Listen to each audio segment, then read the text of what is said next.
Bugün aprel ayının 14-ü.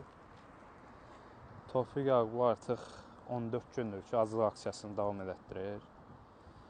Hələ də hökumətdən bir xəbər yoxdur, heç bir reaksiya yoxdur. Artıq bir həftədir ki, biz öz şəxsi ailə həkimimiz olan Adil Qeybulanın Tofiq Yaqublu müayinəsi üçün Ədliyyə Nazirliyinə müraciət olunub, amma hələ də heç bir reaksiya yoxdur.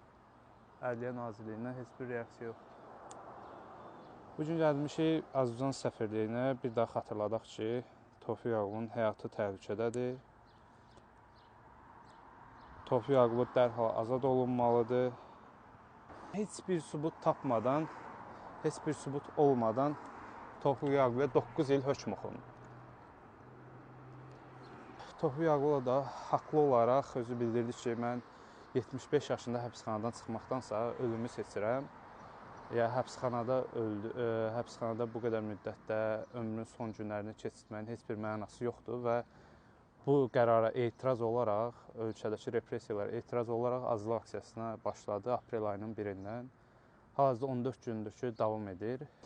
Və bunu bildirmək istəyirəm ki, bütün bu baş verənlərin hamısına birbaşa olaraq İlham Əliyev məsuliyyət daşıyır. Əgər Tofiq Yaqubunun başına bir şey gələrsə, buna məhz İlham Əliyev və onun hakimiyyəti cavab verəcək. Heç kim bu məsələdən yayınmayacaq. Buna tam əminliklə deyirəm. Bu şəxsən İlham Əliyevin qərarıdır. Ya Tofiq Yaqubunun öldürülməsinə qərar verəcək, ya da onun azadlığına qərar verəcək. Biz bütün Azərbaycan xalqı susmamalıyıq. Çünki bugün biz Tofiq Yaqublu və digərlərinin həbslərinə, qanunsuz olaraq həbslərinə susuruqsa, bu öz gələcəyimizi təhlükə altına almaq deməkdir. Hər kəs, hər bir vətəndaş, əgər özünü Azərbaycanlı sanan hər bir vətəndaş bununla bağlı, bu məsələlərlə bağlı bu mübarizəyə dəstək olmalıdır. Hər kəs öz əlini bir daşın altına qoymalıdır. Çünki bu belə gedə bilməz. Ölkə hal-hazırda Şimali Koreya doğru iri addımlarla, sürətlə davam edir. Biz bunu dayandırmalıyıq. Bir də buradan Tofiq Yaqublu azadlıq tələb edirəm. Bütün siyasi məhbuslara azadlıq tələb edirəm.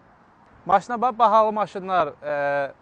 Qazilər orada ehtiyacdan özlərini intihar edirlər. 80 manat qaziyə verirlər. Burada təbii ki, bu bir misaldır, amma bunun kimi minlərlə maşın alırlar. Burada kef çəkirlər.